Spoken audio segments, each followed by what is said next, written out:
Hey, thanks for checking out my channel. I'm Tom Neiman, and this is Paint and Draw with Tom. Today we are on an adventure that I've had on my top 10 list for quite a while, and that's a local adventure here in the Pocono Mountains. Some call it the best view in the Poconos.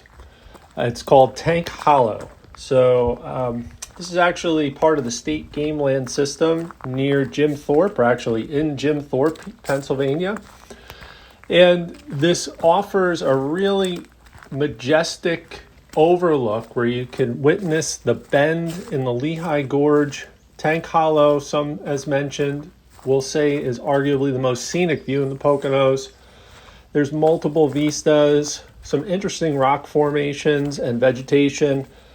There's also a hidden waterfall here as well, which I am not going to visit today. I'm going to focus on viewing Tank Hollow for the first time and doing a quick plein air painting once I'm done with the hike. So Tank Hollow and Buzzard's Point trails, which are kind of right situated near each other in the state park, are part of the state game lands 141 on the east side of the Lehigh Gorge in Carbon County, Pennsylvania. It's about 7 miles northeast of the downtown area of Jim Thorpe, which is always a lot of fun to visit. Most of the trail is in state game lands consisting of gravel roads, making easy hiking. Today, it was even easier for me because the gates were open during a temporary period where they allow folks to drive into the park. I imagine so they can prepare more easily for hunting season. But I drove into a much closer parking lot. It shortened my hike. Normally the hike is going to be upwards of 3.5 miles or so from the main parking lot closest to the road at the initial access point. But today my hike will be about maybe a little bit longer than 1/3 of a mile. So we're making our way through relatively easy trails. These are pretty flat. Most of the soil that we're stepping on here is sandy. However, there are quite a few rocks and twigs and tree roots that are sticking up out of the ground, so you do need to be careful. Additionally, based upon what I've read, there's a lot of wildlife here, particularly snakes. There are some rattlesnakes that have been seen, especially during warmer months. They like to warm themselves on and around the rocks that get heated up throughout the day. So you do need to be careful. You do want to, if you decide to take this hike, wear really sturdy footwear for all those reasons and more. The Tank Hollow Trail, which is the trail that I'm on, is very peaceful. It's fun. I'm really enjoying this walk through the woods. And for your benefit, I put a picture of Tank Hollow up in the upper portion of the screen so you can have some sense for what our destination is going to hold for us and as far as the scenic view that we're going to look to take in when we get to the end of this trail. For now, I'm just going to sit quiet here and allow you to enjoy the sounds of nature. I'll come back in and continue my little narration here when we get started getting ready to paint, and also toward the end once we are getting ready to kind of wrap up our painting session here today. I hope you enjoy.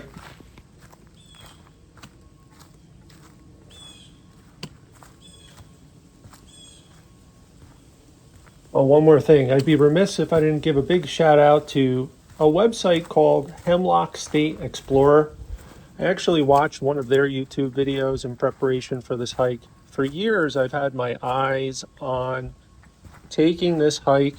I just couldn't quite figure out when I could do it and also where the actual access point to this trail began. And I also wanted some insights into what the hike was like so I knew what kind of gear to take with me.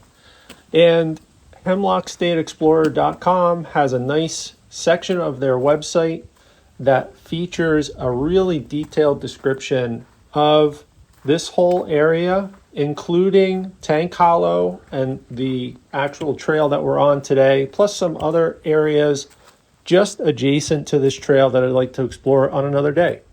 So thanks again to the team over at Hemlock State Explorer for your useful information.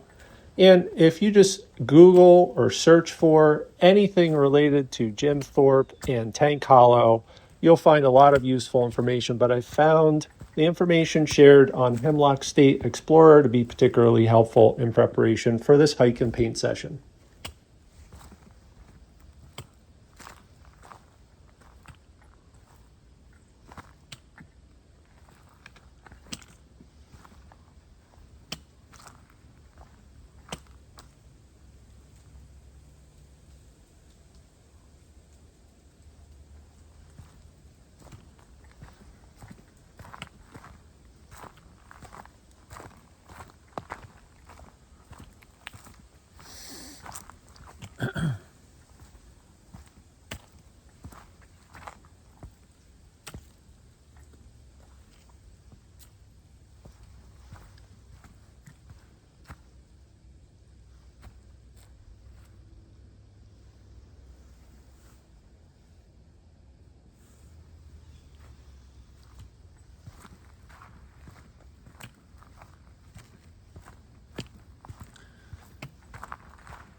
Oh.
That's the last thing I need.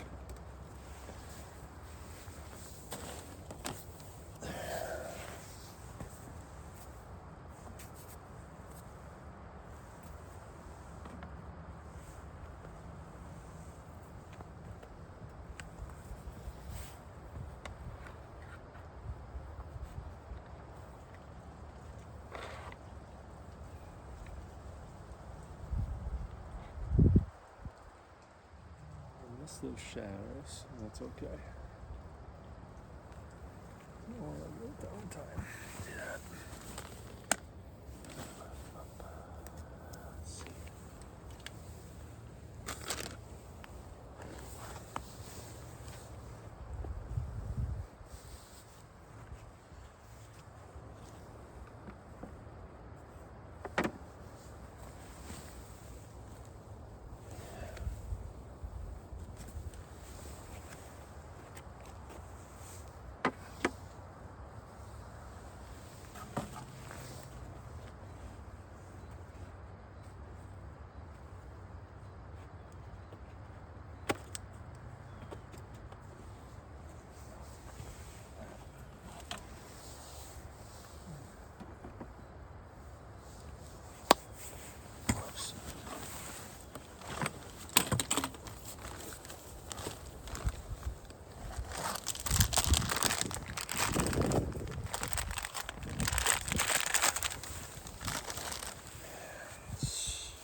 I don't know.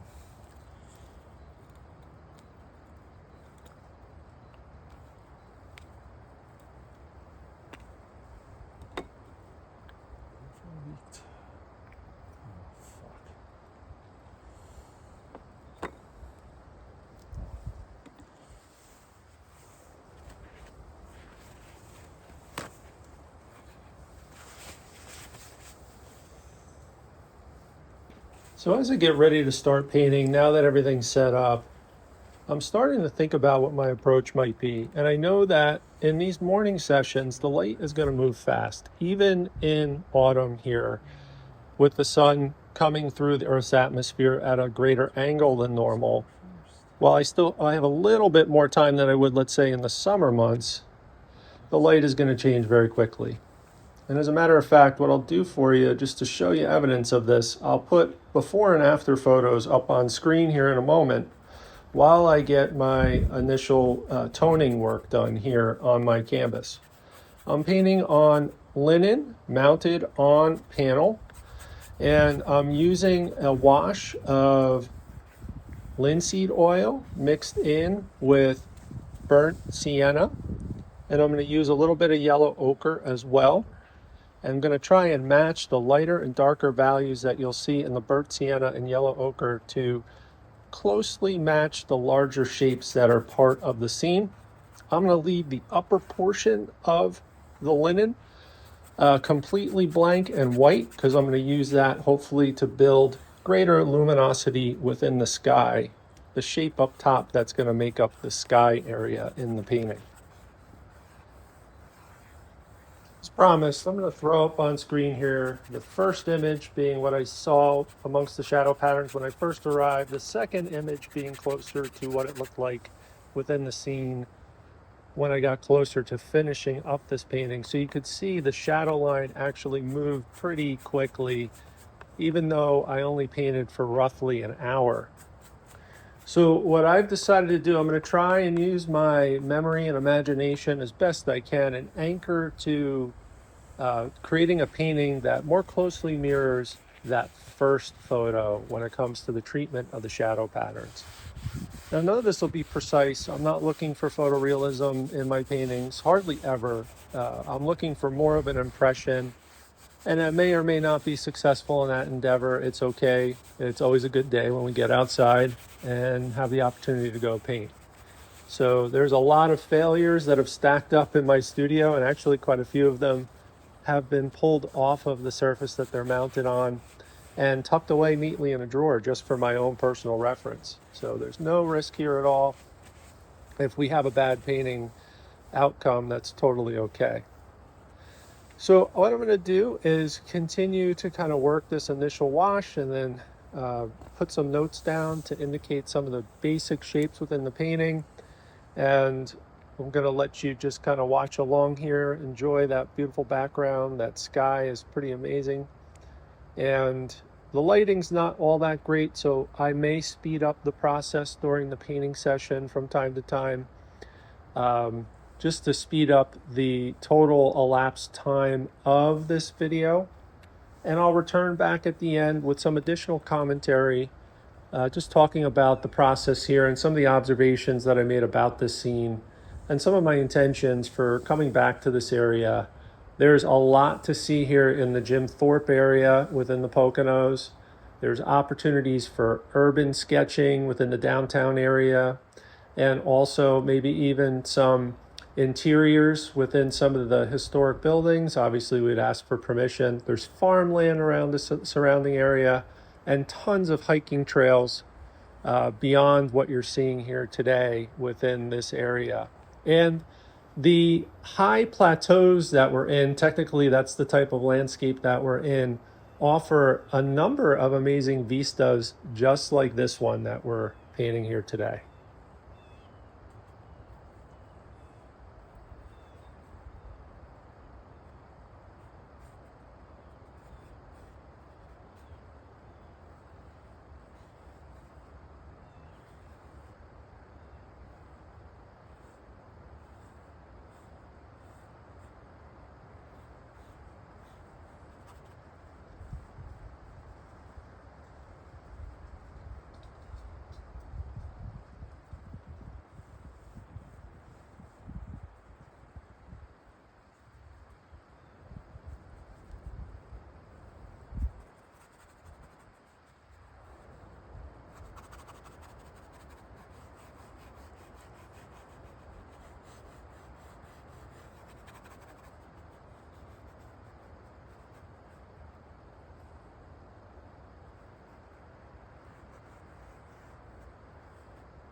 I'm slowing down the footage here again just because I wanted to explain about what's going on during this part of my painting session.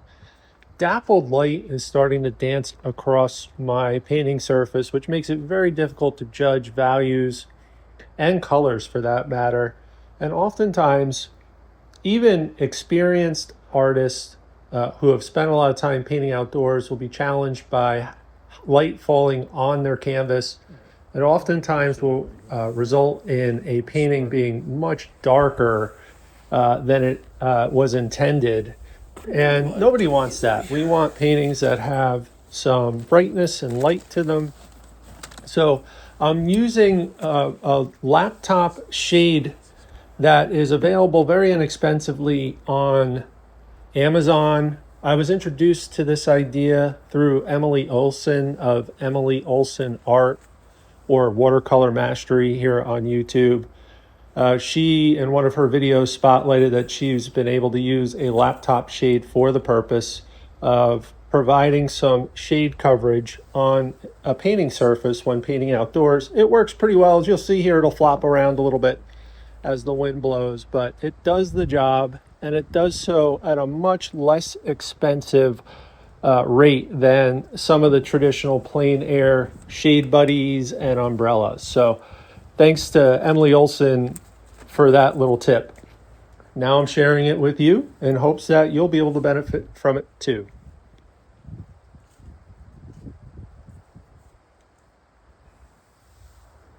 Wah, wah.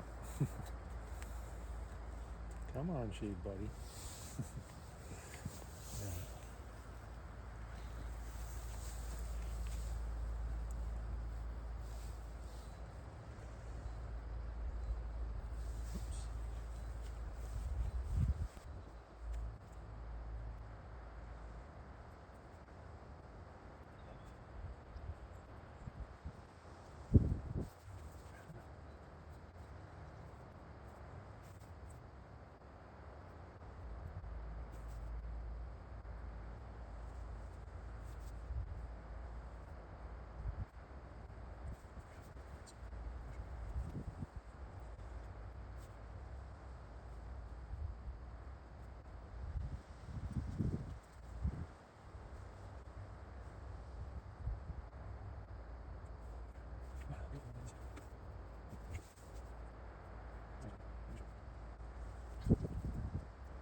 Just want to say thanks for checking out my video once again. If you enjoyed this or found it helpful in any way, please like and subscribe, perhaps maybe share with a friend.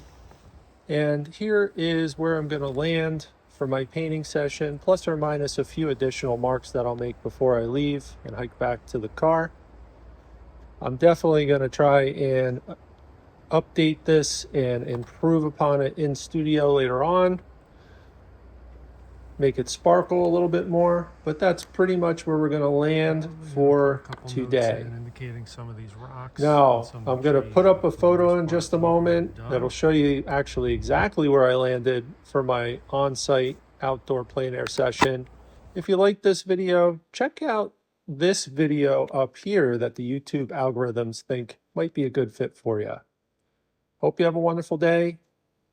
Maybe give this hike a try and let me know how it goes. Thanks again. Be well.